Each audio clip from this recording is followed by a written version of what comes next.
Director General Civil Aviation, Madam Satyavati, our friends from France. I don't wish to mispronounce your name, so please don't mind if I'm not calling you individually.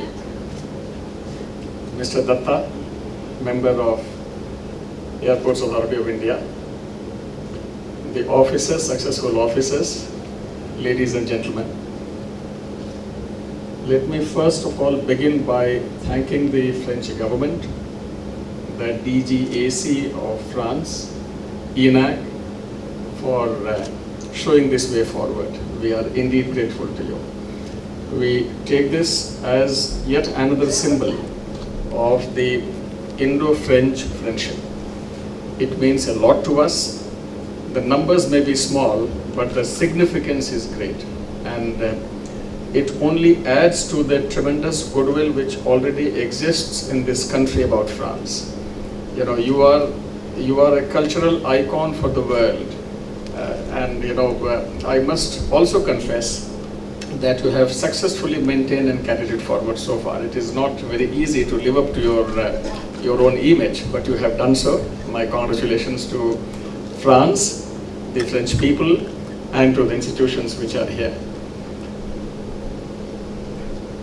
As Madam Satyavati said and Mr. Datta also said, we are going to see a tremendous change in the civil aviation scenario.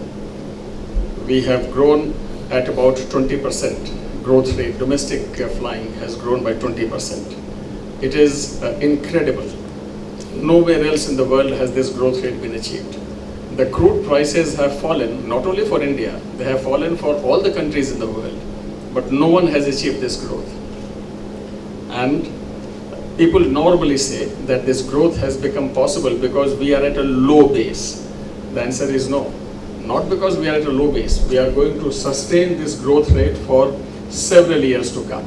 The reason being that the draft civil aviation policy proposes to bring a huge unserved part of the country through its regional connectivity scheme.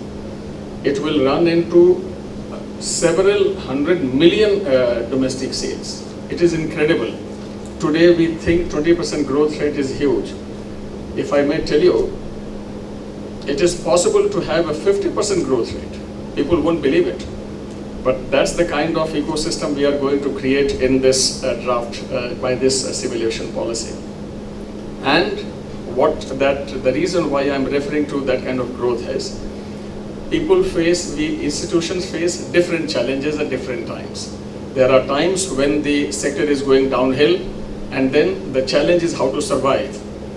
We are at a stage where the challenge is not a challenge of survival, but we have to face growth challenges.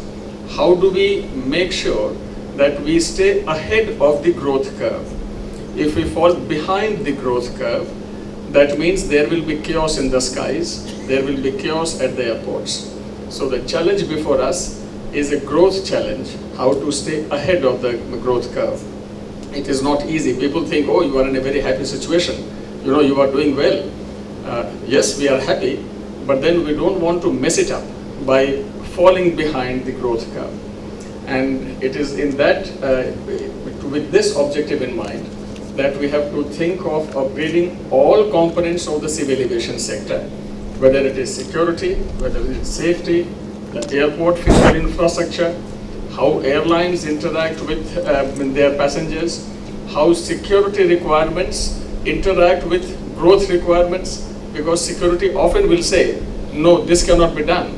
But then growth requires that it be done. So how do we achieve a balance?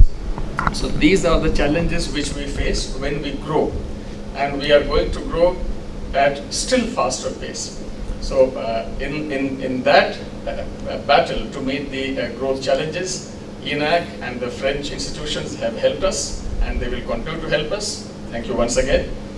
May I just ask, I'm curious to hear from the successful officers how they have benefited from this.